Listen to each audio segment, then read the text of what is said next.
salah satu ciri-ciri tingginya kandungan gula dalam darah itu adalah kulit yang coklat-coklat di lipatan-lipatan kulit itu, Dok. Bener nggak itu? Ya, insulin itu akan berusaha untuk memasukkan glukosa ke dalam sel, ke dalam tubuh, ke massa otot juga, ke dalam organ. Nah, ketika itu jumlahnya berlebih, maka akan dia terdeposit di bagian-bagian lainnya. Salah satunya muncul di bagian kulit. Gula yang berlebihan yang nggak bisa diserap oleh tubuh dan akhirnya berada di darah, itu efeknya gimana, Dok? Mengakibatkan kerusakan pada organ-organ yang vital. Seperti apa? Ginjal, ya, di bagian mata, di jantung, di otak. Untuk di ginjal contohnya, maka akan mengakibatkan kebocoran ginjal, muncul penyakit gagal ginjal. Kalau dia muncul di bagian mata, mengakibatkan kebutaan. Kopi susu, manis of course, tiap hari. Ini sebenarnya lifestyle atau menurut dokter red flag? Kita bahas ada dua permasalahan di sini, Mas Surya. Kopinya itu masih aman. Nah, sekarang permasalahan adalah jika ditambahkan yang lainnya. Jadi masalah dia. Kenalan yuk sama Dr. Nagib Muhammad, dokter spesialis penyakit dalam lulusan Universitas Indonesia yang sekarang berpraktek di RS Cipto Mangunkusumo dan RS Umi Bogor. Lewat akun media sosialnya, dia aktif ngasih edukasi kesehatan yang gampang dipahami dan sering ngelurusin berbagai mitos yang masih banyak dipercaya. Mulai dari GERD, hipertiroid, gagal ginjal, sampai fakta soal konsumsi gula berlebih. Jadi stres itu akan meningkatkan hormon kortisol. Nah, hormon kortisol ini akan meningkatkan dari metabolisme tubuh, akan meningkatkan gula.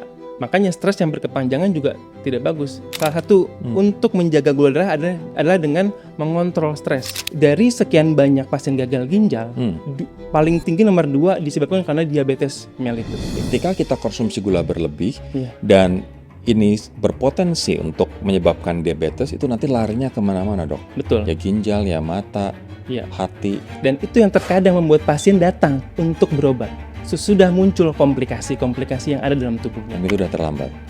Itu sudah terlambat.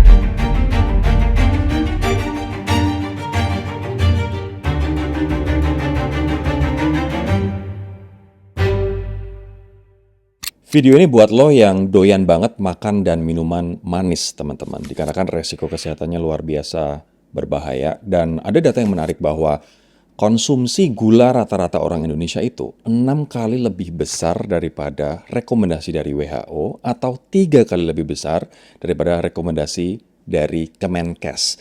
Nah, penelitian yang diterbitkan oleh Chan School of Public Health di Harvard University tahun 2019 itu juga nemuin temuan yang cukup mengagetkan sebenarnya, bahwa konsumsi minuman berpemanis semakin besar dia konsumsi minuman berpemanis, semakin tinggi pula resiko kematian dini seseorang. Dan ini khususnya terjadi untuk para perempuan.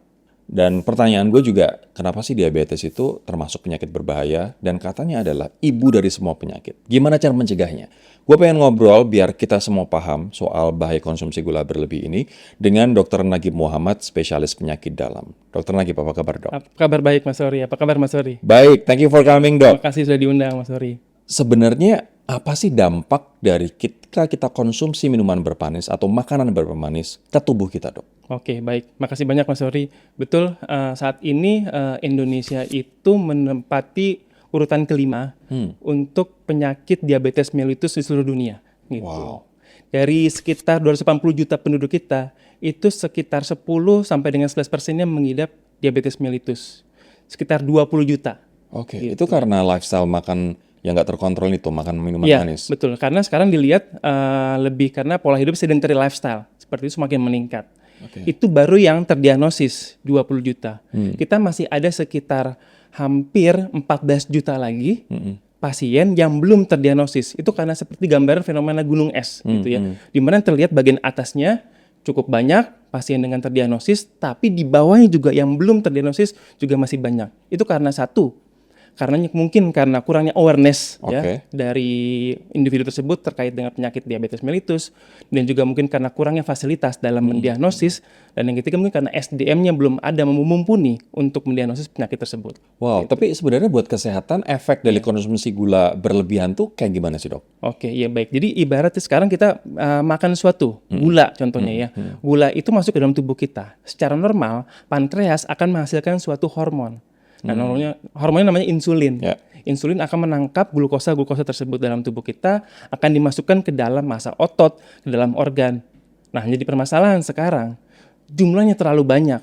Gitu. Pankreasnya lelah dalam menghasilkan hormon insulin dan juga mengakibatkan resistensi insulin Karena saking banyaknya glukosa di dalam darah dalam itu. tubuh kita seperti itu. Oke. Jadi nggak bisa masuk ke dalam tubuh, akhirnya bagaimana?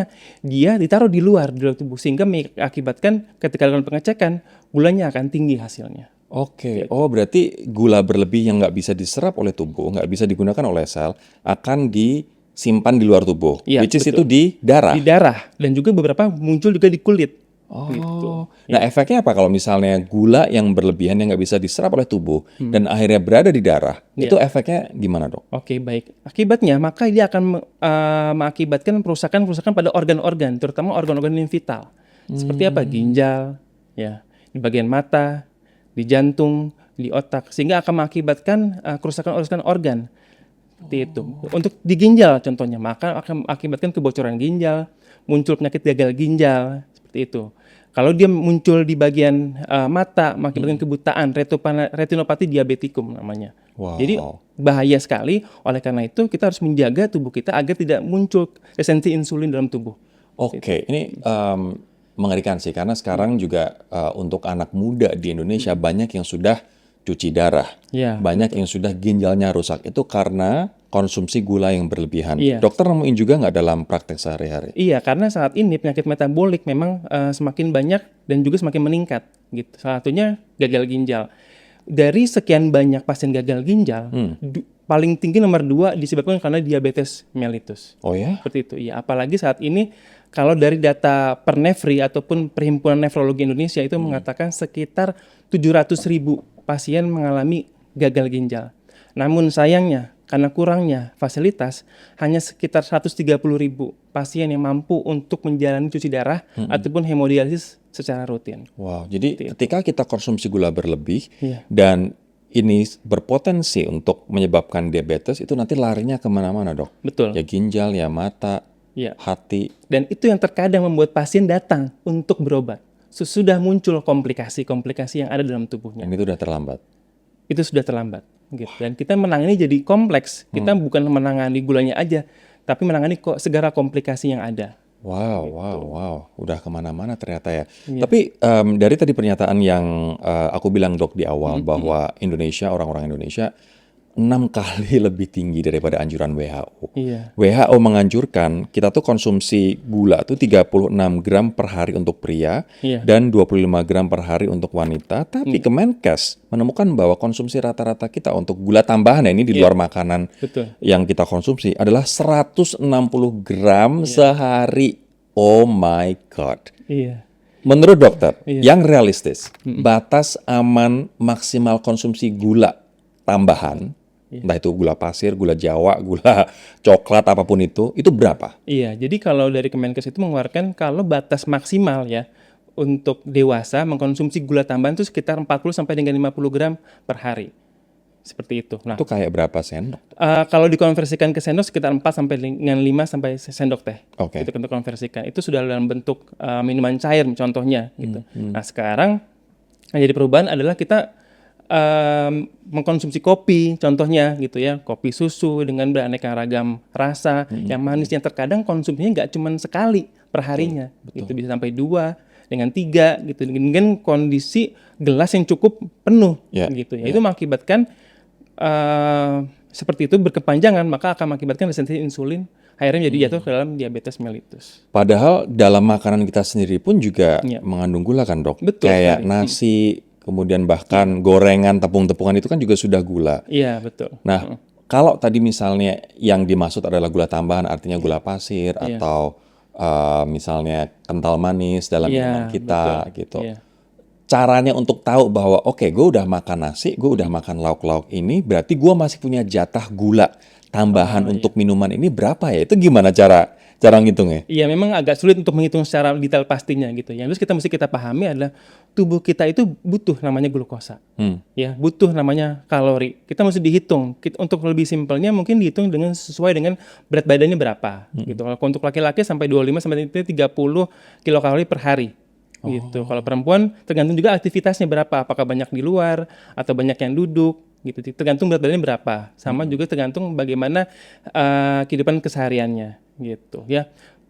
Oleh karena misalkan taruh sekitar 70 beratnya, sekitar 70 kilo. 70 kilo. Dia kebutuhannya sampai dengan 2.100. Itu kali 30 2.100 untuk kebutuhan kalorinya. Nah, itu udah tercukupi sebetulnya, jangan sampai nanti dia dengan menambah-nambah lagi gula tambahan, nah itu akan mendapatkan beban tubuh makin berat jadinya. Seperti itu. Oke. Artinya kalau misalnya mau ada minuman manis atau gula tambahan, Iya. Itu harus maksimal 40-50 gram per hari saja ya, Iya, Dok? betul. Heeh. Banyak yang bilang, Dok, gua kan nggak gemuk, gua kurus. Ya boleh dong gue konsumsi gula agak banyak. Nah, ya ini sebetulnya jebakan gitu, Mas Hori ya. Kita nggak bisa mengandalkan terkait dengan berat badan untuk mengukur kondisi tubuh kita.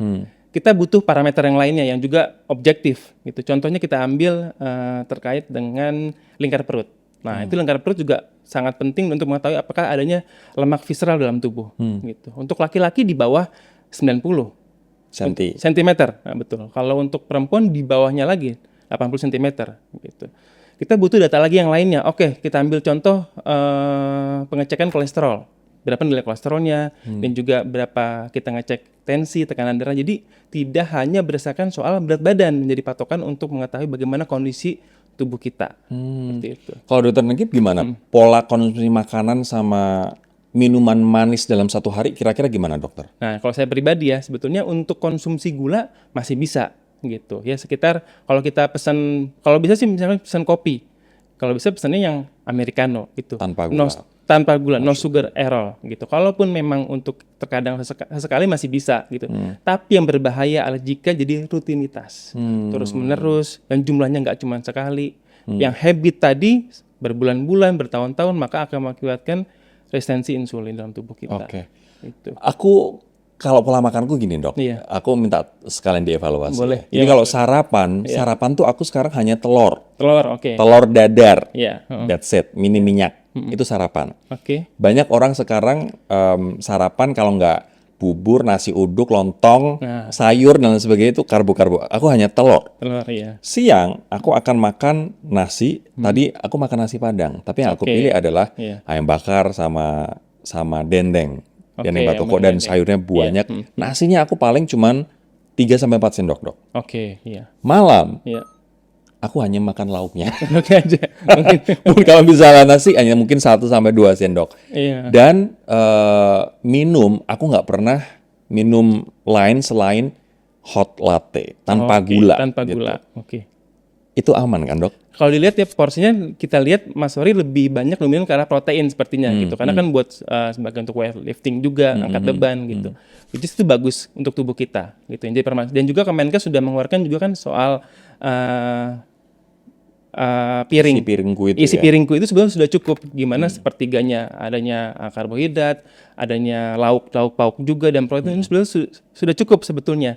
Seperti itu. Tapi jangan sampai kita berlebihan. Paginya sudah dengan nasi uduk, ya bubur itu di mana karbohidrat, siangnya juga pola hidup yang seperti itu yang berkelanjutan yang akan meningkatkan dari diabetes itu tadi. Malamnya mie instan lagi. Terus minumnya es teh manis sama boba, Dok. Aduh, Iya, ampun betul. deh. Itu nggak bisa kita hitung jadinya. Oke. Gitu, gulanya. Tadi aku menyebut gula itu juga bersembunyi di nasi, bersembunyi di tepung. Betul. Tapi sebenarnya selain dua itu, gula tuh bersembunyi di mana, Dok? Iya, betul.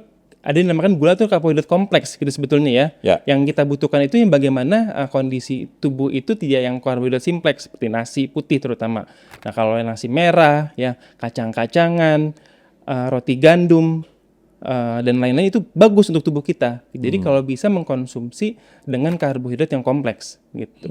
Yang memiliki indeks glikemiknya rendah Oke. gitu. Tapi oke, dia di nasi putih kan indeks glikemiknya cukup tinggi. Iya, betul. Terus misalnya di tepung-tepung kayak mie Iya, atau gorengan, bahkan roti. Iya, roti. Selain itu ada lagi nggak, Dok, yang harus kita waspadai bahwa tahu nggak sih, ini tuh ternyata mengandung gula yang tinggi loh, tanpa kita sadari. Gula tinggi juga dari goreng-gorengan juga cukup tinggi gitu, terutama sih bagian lemak ya. Gitu. Kalau yang susu juga yang tinggi sebetulnya. Susu ada gulanya. Gula juga yang non sugar ya. Kadang kan banyak berbagai macam segi susu sebetulnya ya. Oke, Gitu. oke. Bahkan kayak misal susu murni itu ada kandungan gulanya, Dok. Setahu sih ada ya, beberapa sih ada. Tergantung dari kandungan kita mesti lihat sebetulnya. Ya, Karena ya. berbagai macam merek, berbagai macam dari olahan juga mengandungkan ada insi gulanya juga. Oke. Nah, ini pertanyaan yang banyak ditanyakan nih, Dok, soal gula dan sel kanker. Oke, Banyak iya. beredar informasi bahwa gula adalah makanan yang disukai oleh sel kanker untuk berkembang. Oke. Semakin tinggi konsumsi gula, semakin tinggi resiko kita terkena kanker. Bener nggak Oh tuh? iya, baik. Sebetulnya kalau untuk kanker itu memang hidupnya di sel, gitu. Dan sel juga butuh namanya gula, seperti itu, ya. Kalau apakah peningkatan jika dengan konsumsi gula akan meningkatkan juga sel kanker, itu nggak sepenuhnya betul sebetulnya. Oh gitu. Gitu, iya. Karena sebetulnya yang berbahaya adalah jika yang berlebih, gitu. Kondisi tubuh kita, obesitas, lemak visceral yang meningkat dalam tubuh, itu yang akan membahayakan semakin dia progresif dari kanker itu sendiri. Gitu. Kalau kanker itu memang berbagai macam jenisnya, tipenya, untuk progresivitasnya. Tapi kita dapat menekan itu dengan cara bagaimana pola hidupnya yang baik. Gitu. Konsumsi dengan yang konsumsi dengan pola yang hidup lebih sehat. Seperti itu. Oke, jadi tidak serta-merta kita konsumsi gula itu berarti menyuburkan sel kanker, tapi kalau misalnya ditemani oleh kondisi, misalnya kita nggak olahraga, Iya. visceral fat-nya tinggi, visceral fat itu berarti fat di daerah perut kan Iya, ya? betul.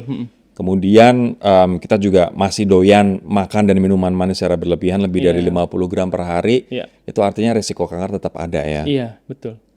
Oke. Betulkah gula, ini aku pengen dijelaskan secara lebih bahasa manusia sih. Boleh. Iya. Betulkah gula penyebab utama orang terkena diabetes?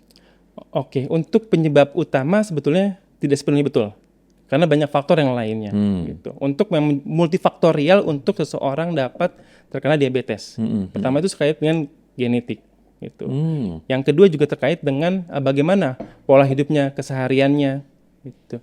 Yang penting juga saat ini dengan apakah ada stres dalam hidupnya.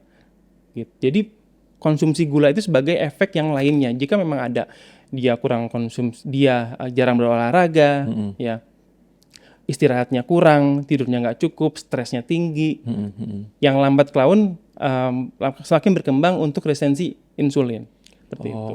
Oke. Jadi tidak hanya sebagai glukosa yang tinggi, tapi banyak faktor lainnya yang faktor mendukung lain. hal tersebut. Tapi dengan adanya gula yang tinggi ini akhirnya memperburuk situasi dan mendorong orang untuk lebih rentan terkena penyakit-penyakit metabolik tadi ya. Iya, betul.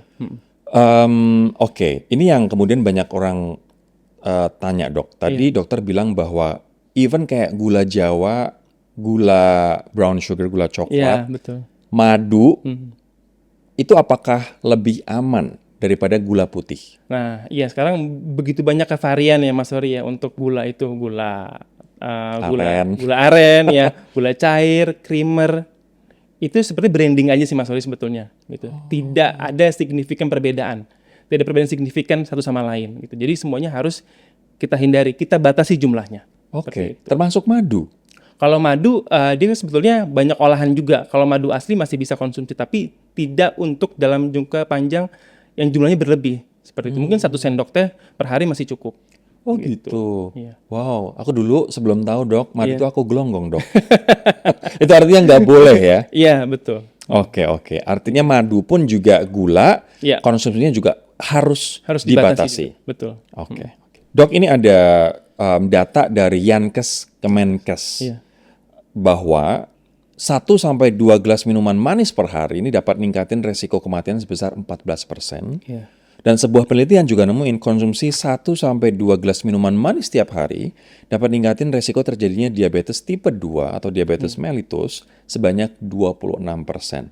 Nah, artinya sebenarnya minuman berpemanis itu tidak boleh dikonsumsi tiap hari, Dok. Iya, betul Mas Hori. Jadi untuk minuman-minuman manis itu harus kita batasi jumlahnya. Dan untungnya sekarang dari Kemenkes mengeluarkan suatu nutri level dinamakan ya dari grade A, B, C dan D gitu. Ada gula, ada garam dan juga lemak. Nah, dari gula itu dari Kemenkes bilang kalau yang D itu kategori D itu lebih dari 10 gram gulanya. Gitu. Kita nggak tahu tuh 10 gramnya lebihnya berapa, 20 kah, 30. Yang jelas kita punya batasan dalam tubuh kita. Tubuh kita butuh gula, butuh glukosa. Cuman batasannya yang perlu kita evaluasi setiap harinya. Berarti kalau misalnya suatu minuman nih, Dok, Iya. mengandung 20 gram gula, Iya. tadi dikatakan sama rekomendasi Kemenkes maksimal 50 gram Iya. per hari. Artinya ketika kita minum 20 gram ini, jatah kita, sisa kita tinggal 30 gram untuk Iya. gula tambahan di luar makanan yang Di kita luar konsumsi makanan. ya. Iya, betul, seperti itu. Jadi memang kita harus menghitung jumlah kalori, ya, jumlah glukosa yang kita konsumsi setiap harinya. Karena kita ya sayang sama tubuh kita, siapa lagi kalau bukan kita ya yang Jaga. mengatur pola makan kita. Oh wow, berarti memang ada hitung-hitungannya ya. Iya. Nah tadi Dr. Nagib juga menjelaskan nih bahwa gula ketika dia berlebihan ada di dalam darah kita, dia akan mengalir kemana-mana kan, dan akan betul. merusak ginjal, merusak Iya. mata, dan syaraf, Saraf, dan bahkan jantung. Iya. Boleh dijelasin nggak gimana gula itu bisa merusak organ-organ ini? Oke. Kalau misalnya yang aku bayangkan ya dok, Iya. kalau misalnya kayak lemak, Oke. lemak berarti lemak jenuh ya, yang dia nempel di pembuluh-pembuluh darah, Iya, terus betul. menyebabkan clot atau penyumbatan Iya. darah, Iya. itu kan berarti lemak jahat. Iya. Nah kalau gula, efeknya gimana ke organ-organ ini? Iya. Jadi tadi ya, kalau terjadi resistensi insulin, maka gula akan tertempel di dalam tubuh-tubuh kita, merusak organ-organ kita. Gitu. Contohnya dia di organ ginjal. Maka ada organ namanya glomerulus, fungsinya sebagai filter. Mungkin Mas Tori kalau kita bayangkan seperti di akuarium, nah ada sebuah filter kan di dalamnya. Kita akan senang kalau ikannya bagus ya, ikannya dapat ulang dengan baik, jernih gambarnya. Itu fungsi ginjal kita. Apa yang kita minum akan juga yang dikeluarkan gitu. Kita akan senang kalau digambari bagus, jernih gitu. Kita banyak minum air putih, ginjal kita jauh lebih sehat. Jika banyak kita minum minuman kemasan, warnanya akan membuat ginjal lebih ekstra untuk bekerjanya. Seperti itu. Nah, sekarang dia ada resistensi insulin, banyak ada kandungan gulanya, mengganggu peredaran darah, membuat kebocoran di ginjal. Jadi kalau misalnya kayak akuarium, kalau kita kebanyakan minum gula, airnya dibutek dong. Iya, betul. Jadi capek dalam filternya. filternya juga. Oke. Gitu. Orang kita kasih pakan dikit aja, air di akuarium bisa burem, Iya, makanya filter betul. juga kerja kan. Cuman kalau apalagi ditambah misalnya konsumsi gula berlebih, makin berat kerjanya. Makin berat, ya. hingga akhirnya muncul komplikasi, kualitas filternya nggak bagus dia, jumlah urinnya berkurang, filternya nggak bagus, jadinya racun-racun menyebar ke tubuh, itu bisa ke otak, ya, bisa penurunan kesadaran, bisa ke bagian organ lambung, jadi muncul mual muntah, seperti itu. Tambah lagi misalkan dia tadi ke organ ginjal, lainnya ke organ mata. Menyebabkan gangguan juga di bagian retina, retinopati diabetikum, gangguan penglihatan. Saat ini retinopati diabetikum banyak menyebabkan sebagai blindness, kebutaan. Banyak pasien yang konsul penyakit dalam itu rujukan dari dokter mata. Dok, tolong ditangani pasien ini mengidap retinopati diabetikum. Sudah sampai dengan tahap komplikasinya. Gitu. Udah nggak bisa lihat sama sekali. Sampai dengan kebutaan. Gitu, loss of vision. Jadi vision loss-nya jadi gangguan penglihatan sama sekali nggak bisa lihat. Rata-rata umur berapa dok? Nah kalau untuk rata-rata usia kita sekarang bergerak di 30 sampai dengan 40 tahun. Sudah sampai dengan serendah itu untuk usianya. Serius? Range usianya. Gitu. 30 tahunan udah kehilangan penglihatan gara-gara tadi retina. Retinopati diabetikum. Yang Retinopati tidak tertangani diabetikum. karena DM-nya nggak terdiagnosis, nggak tertangani dengan baik, sehingga sudah muncul komplikasi. Gagal ginjal pun juga seperti itu Mas Hori. Di atas 30 ya sudah banyak yang pasien-pasien mengalami cuci darah secara rutin. Seperti itu. Dokter menemukan apa kesalahan terbesar mereka? Kesalahan terbesar mungkin pertama mereka kurang menyadari gitu bahwa mereka sebetulnya ada keluhan yang selama ini sudah menjadi simptom dari kencing manis ataupun gejala dari kencing manis seperti poliuria, dia banyak buang air kecil. Terutama di malam hari terutama. Oke. Banyak kencing akhirnya dia polidipsi, sering haus. Bawaannya pengen minum terus. Oke. Dan juga polifagia, banyak makan tapi tidak naikkan berat badan. Banyak polifagia tuh sering merasa lapar, bawaannya lapar terus. Dan itu terkadang itu nggak disadari oleh pasien. Itu tanda-tanda diabetes. Diabetes, betul. Gejala klasik kita sebutnya. Ke arah kencing manis. Bahkan saya pernah nih Mas Hori, ada sepasang suami istri datang untuk berobat. Gitu. Ketika saya tanyakan hal tadi, banyak kencing, banyak minum, sering masa lapar, itu suaminya, kebetulan yang sakit suaminya ya, itu nggak menyadari. Sampai akhirnya istrinya yang ngomong, Pak, Bapak tuh ada keluhan seperti itu, tapi dia nggak sadar gitu. Bapak suka kok kencing malam-malam gitu. Dia tuh merasa itu sebagai keluhan gitu. Ya wajar dong saya kencing malam-malam, orang saya banyak minum gitu. Wajar dong saya banyak makan, orang saya sering lapar gitu. Jadi menormalisasi Wow. gitu. Padahal ya dampaknya tadi itu merupakan satu gejala klasik dari kencing manis gitu. Wow, oke. Tapi ternyata tubuh kita sudah memberikan simptom ketika kita terserang diabetes. Iya, betul. Kok banyak orang yang nggak sadar? Kenapa, Dok? Iya, karena mungkin ya kurangnya edukasi gitu. Edukasi nggak sampai ke dalam ke mereka, terutama di bagian di daerah-daerah gitu. Mereka tidak menyangka itu merupakan suatu gejala gitu. Mereka masih anggap itu hal yang normal.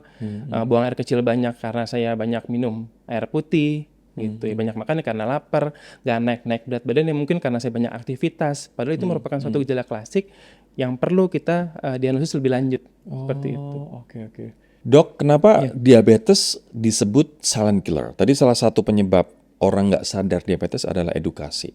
Tapi why diabetes disebut silent killer? Iya, jadi dia silent killer dinamakan karena dia sembunyi-sembunyi dia, tapi bisa mematikan gitu. Terkadang keluhan-keluhan tadi saya sebutkan tidak muncul pada beberapa orang.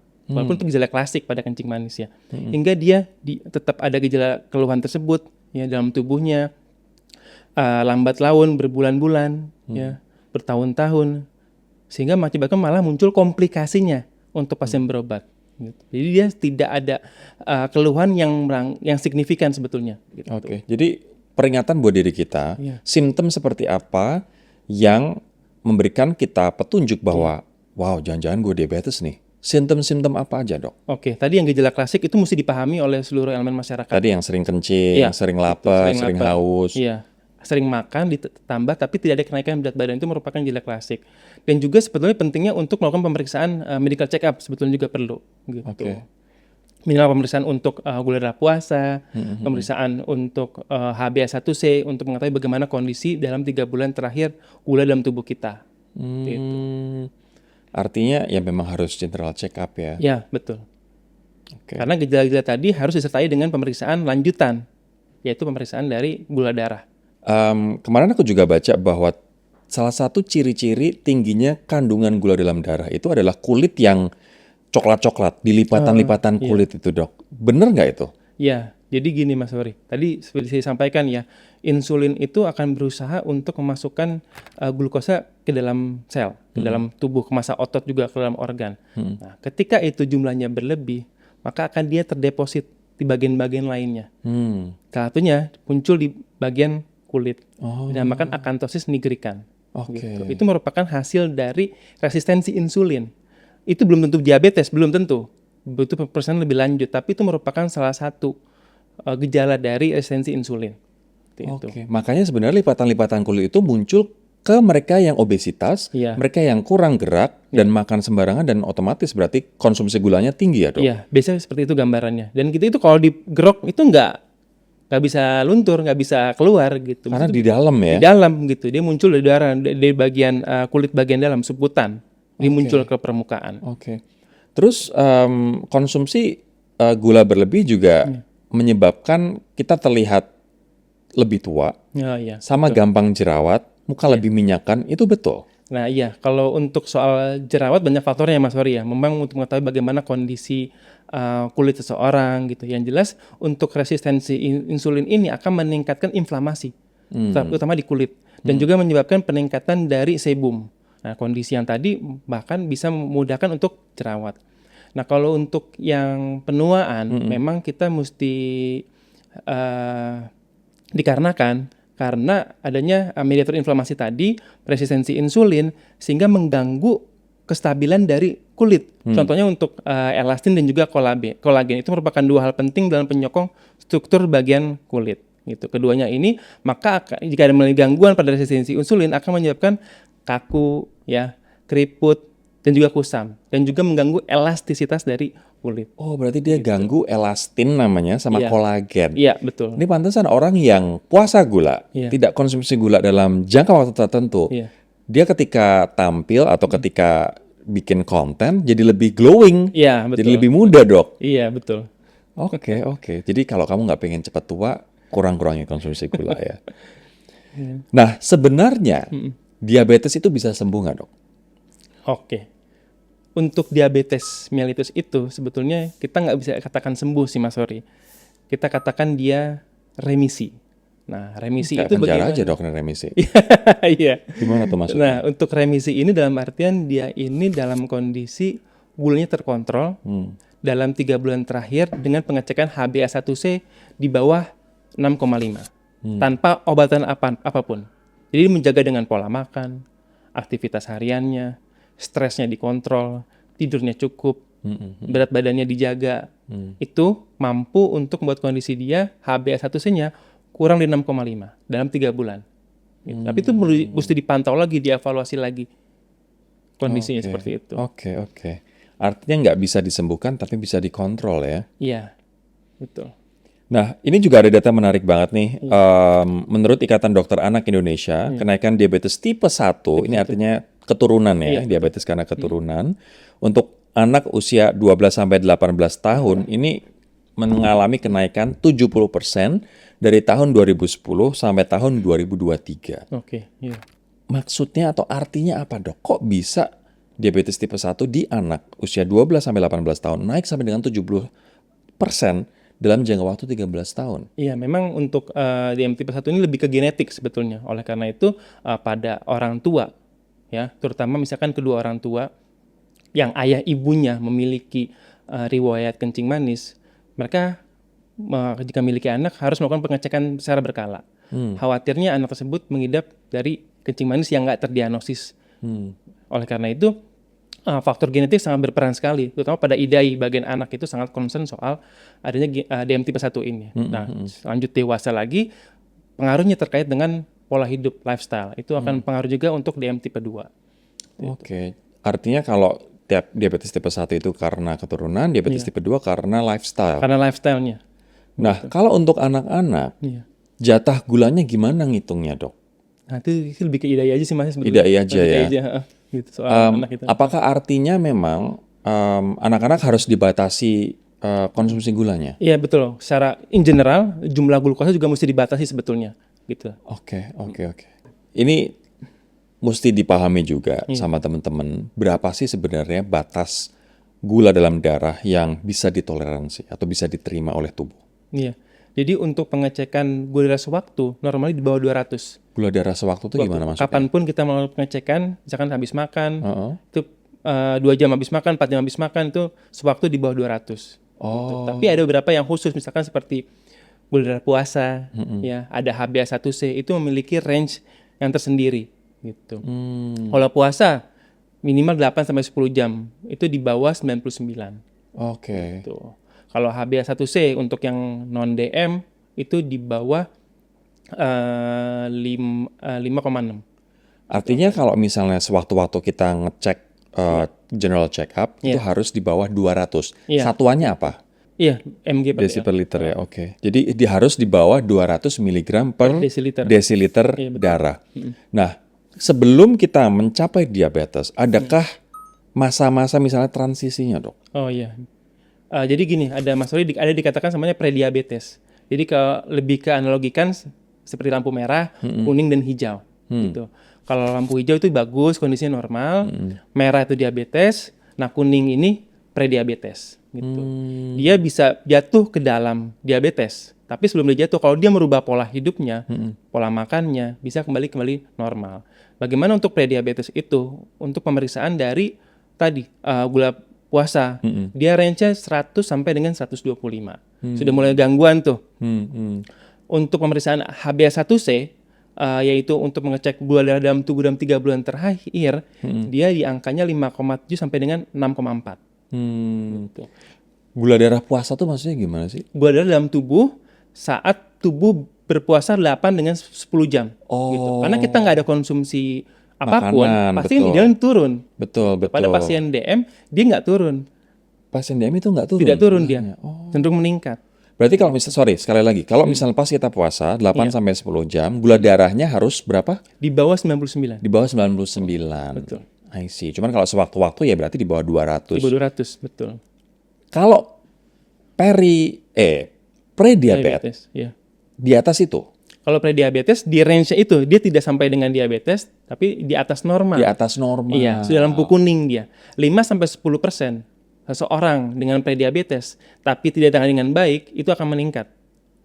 Per tahunnya 5-10% per tahun.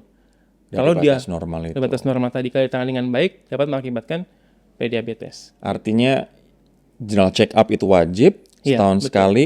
Kalau misalnya gula darah kita melebihi 5-10% dari batas maksimal tadi, itu berarti udah lampu kuning ya. Kalau untuk ada yang udah puasa ataupun HbA1c tadi, Mas. Oke. Ataupun bisa kita pengecekan namanya tes toleransi glukosa oral. Kita mengecek tubuh kita. Kalau di challenge pemberian gula, seberapa besar hasilnya gitu. Jadi Mas Wari mesti puasa dulu, 8 dengan 10 jam tadi, lalu diberikan air gula. 75 ml dalam sekitar 250-300 ml air putih. Mas Wari minum, dalam waktu kurang lebih 5 menit, 2 jam kemudian, berapa hasilnya? Gitu. Itu kita challenge tubuhnya. Gitu. Makanya akan lebih menguntungkan ketika kita general check up Iya. itu di bulan Ramadan. Karena kita udah puasa. Iya, betul. Boleh sih sebetulnya. Bisa kapan aja sebetulnya. Bisa kapan aja kapan ya. aja. Ya, ya. Tapi kalau misalnya lebih tinggi ketika kita berpuasa, gula darah lebih tinggi daripada 99, Iya, itu berarti lampu kuning. lampu kuning untuk ke arah prediabetes ataupun diabetes. Oke, oke. Oke, Dok, kita sekarang ada di segmen rapid fire question. Ini aku Oke, pengen tanya cepat, dokter jawabannya cepat. Oke. Tapi kita akan elaborasi di beberapa poin pertanyaan ya. Oke, siap. Es teh manis habis makan, ini aman atau berbahaya? Es teh habis makan kalau rutin setiap hari itu berbahaya gitu. Sesekali masih oke. Sesekali itu hitungannya berapa, Dok? Sebetulnya tadi jika apapun itu tubuh kita butuh glukosa, tapi kalau menjadi rutin hampir tiap hari kita makan misalkan 2-3 kali, nah itu yang berbahaya. Ini jadi patokan dikarenakan per hari maksimal kita konsumsi gula 4 sendok makan Iya, betul. per hari atau 50 gram. Jadi kalau misalnya kamu beli di warung, teman-teman, atau beli di rumah makan, si ibunya udah masukin 2 sendok makan gula, itu harus warning. Artinya jatahnya tinggal 2 sendok makan lagi. Makan lagi. Tapi itu pun harus dihitung dengan makanannya ya Iya, kan? betul. Karena batasan kalori harian itu masing-masing orang juga beda. Iya, betul. Air putih aja deh. Air putih Atau kalau aja. nggak es teh tawar ya. Tawar lebih baik. Tapi nanti dokter spesialis gizi klinik juga protes karena teh menghambat penyerapan zat besi dan nutrisi Iya, dong. betul. Kalau mau jeda dulu Jeda makannya. dulu. Ya, Sekitar ya, 30 menit baru boleh minum tehnya. Memang agak serba susah, tapi ya itulah hidup teman-teman. Iya, betul. Tapi paling aman memang minum air putih aja Ya, ya. setuju. Oke. Ngopi susu, manis Oke. of course, tiap hari. Ini sebenarnya lifestyle atau menurut dokter red flag? Iya, kopi susu sebetulnya oke, kita bahas ada dua permasalahan di sini Mas Ori ya. Kopinya itu masih aman.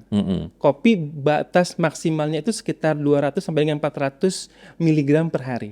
Di mana kita konversi 2 sampai 3 gelas per hari Per masih hari, bisa. masih bisa. Itu kopi tanpa tambahan yang lainnya. Ya. Tanpa gula pasir, gula aren, creamer, yang lain-lainnya. Nah, sekarang permasalahan adalah jika ditambahkan yang lainnya gitu. Jadi masalah. Jadi masalah dia seperti itu. Oke. Tapi kalau kopi kebanyakan sendiri pun juga merusak ginjal ya dok kalau tidak diimbangi dengan air putih. Kalau Sebaiknya kebanyakan diimbangi. ya. Iya, betul. Makanya tadi ada batas maksimalnya. Oke. 2 sampai dengan 3. Oke, oke. Kadang-kadang aku 4 dok. Tapi ya minumnya akhirnya aku perbanyak. Iya, boleh. Iya. Stres bikin gula naik. Ini benar atau nggak sih dok? Fakta. Oh ya? Iya. Jadi stres itu akan meningkatkan hormon kortisol. Nah, hormon kortisol ini akan meningkatkan dari metabolisme tubuh. Itu akan meningkatkan gula. Makanya stres yang berkepanjangan juga tidak bagus. Salah satu untuk menjaga gula darah adalah dengan mengontrol stres, mengendalikan stres. Wow, stres itu ternyata larinya juga kemana-mana ya. Iya, betul.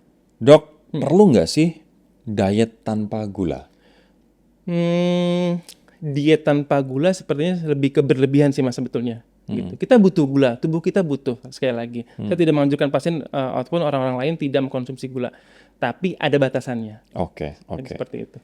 Stevia, aman atau sama aja? Stevia itu pemanis buatan, aman kalau masih dalam taraf wajar. gitu. Jadi nggak boleh berlebihan juga tetap. Tapi kan kita makanya setetes 2 tetes. Dok. Iya, jadi masih aman sebetulnya. Karena dia manis sekali kan sebetulnya satu tetes pun. Jadi masih dalam batas wajar juga. Aman. Tapi dia naikin kadar gula dalam darah nggak? Sebetulnya setiap gula akan meningkatkan, cuman kita nggak, itu masih dalam batas aman kalau untuk stevia itu sebetulnya.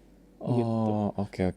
Dan ada dia juga memiliki sekitar 2 sampai dengan 4 miligram per hari per kilogram berat badan. Jadi kalau masih di bawah itu masih oke. Wow. Bahkan stevia pun tetap ada aturannya. Dan Ada aturan tetap semuanya ada. Nggak boleh sembarangan ya. Olahraga adalah cara paling efektif buat kontrol gula, Dok. Olahraga merupakan salah satu Cara efektif untuk mengontrol gula. bukan yang paling. Sebaiknya diimbangi dengan tadi membatasi jumlah glukosanya. Jadi kita punya 2 cara. Tadi batasi jumlahnya, kita aktif bergerak. Aktif olahraga ya. Gula darah tinggi sudah pasti diabetes. Oh enggak, ini mitos. Banyak faktor yang pengaruhi terkait dengan peningkatan gula darah. Contohnya habis makan karbo cukup banyak gitu ya. Tadi kondisi stres ternyata gitu, ataupun kondisi lain metabolik yang lain, hormon, gangguan hormonal juga menyebabkan gula darah juga bisa tinggi. Gitu. Ini mungkin tadi udah dijawab, tapi aku pengen butuh jawaban yang lebih cadas, firm lagi. Prediabetes masih bisa balik normal. Fakta, bisa. Jadi prediabetes itu merupakan masih lampu kuning. Nah, pada beberapa individu dengan menjaga pola makan yang baik, aktivitasnya olahraga rutin, maka akan bisa kembali normal. Gitu. Terakhir, Dok. Ya. Pesan penting apa dari dokter untuk anak-anak muda ataupun mereka yang mungkin sudah secara usia udah di atas 40-an soal konsumsi gula? Ini karena gini, karena mamaku sendiri yang usia 60-an, dia masih konsumsi gula tambahan. Walaupun kalau di bahasa Jawa itu istilahnya es teh mondo, es teh yang manisnya setengah-setengah gitu loh, less sugar gitu loh. Iya. Apa pesan dokter untuk anak muda dan mereka yang sudah ada di usia 40 tahun soal konsumsi gula, Dok? Oke, baik. Secara general ya Mas Wari mungkin ya, tubuh kita itu tidak didesain untuk sedentary lifestyle. Oleh karena itu, kita mesti banyak bergerak, ya. Batasi jumlah gula, kontrol waktu tidurnya, kontrol stres juga, karena penyakit metabolik itu bisa muncul kapan aja dan di usia berapa aja. Dan kalau sudah terkena diabetes, itu tidak bisa disembuhkan, hanya bisa dikontrol. Dan ini adalah ibu dari semua penyakit, nyebar kemana-mana. Betul, dia akan melahirkan penyakit-penyakit yang lain. Seperti saya kayak ibu, kalau ibu melahirkan anak, kalau diabetes melahirkan komplikasi-komplikasi yang lainnya. Wow. Dr. Nagib, thank you banget buat Terima kasih waktunya. banyak, Mas Wari. Terima kasih banget buat edukasinya, semoga bermanfaat buat teman-teman di Amin, Room ya. for Improvement. So I'll see you in the next video. Terima kasih banyak, Bye-bye. Mas. Ya, Mas. Thank you, Dok. Terima kasih banyak, Mas Wari.